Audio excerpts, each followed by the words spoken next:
జిల్లా పరిషత్ ఉన్నత పాఠశాల చిట్యాల వనపర్తి జిల్లా గౌరవ గజిటెడ్ ప్రధానోపాధ్యాయులు శ్రీ కె గణేష్ కుమార్ చారి గారు, నాతోటి సహ ఉపాధ్యాయులు, ప్రియమైన విద్యార్థులు, ఈరోజు డిసెంబర్ 3 అనగానే మనకు గుర్తొచ్చేది మొట్టమొదట తెలంగాణ తొలి అమరుడు, ఆత్మ బలిదానం చేసుకున్న మహనీయుడు శ్రీకాంతాచారి గారి వర్ధంతి ఈరోజు రాష్ట్ర ప్రభుత్వం అన్ని ప్రభుత్వ కార్యాలయాల్లో, విద్యా సంస్థల్లో నిర్వహిస్తుంది.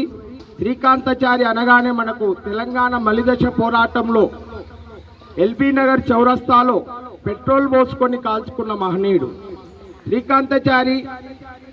నల్లగొండ జిల్లా పొడిచేడు అనే గ్రామంలో కాసోజి వెంకటాచారి, కాసోజి శంకరమ్మ అనే పుణ్య దంపతులకు జన్మించాడు 1986 ఆగస్టు 15. నిజంగా ఆగస్టు 15 అంటే మనకు స్వాతంత్ర దినోత్సవం. మన తెలంగాణకు కూడా స్వాతంత్రం రావడానికంటే మన తెలంగాణ రాష్ట్ర సాధనకు ప్రధాన కారణం శ్రీకాంతాచారి.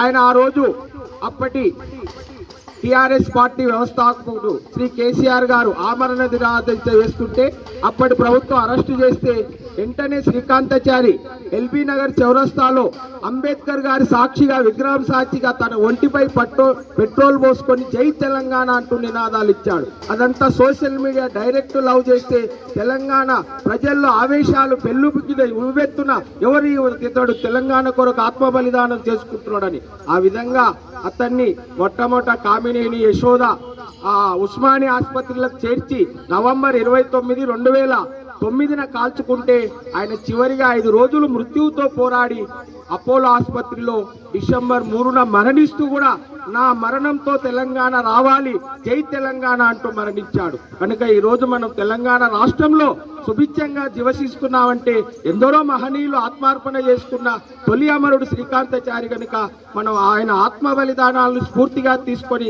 ఈనాడు తెలంగాణ రాష్ట్రంలో జరుగుతున్న అన్యాయాలపైన మనం పోరాటం చేయాలని తెలియజేస్తూ ముగిస్తున్నాను.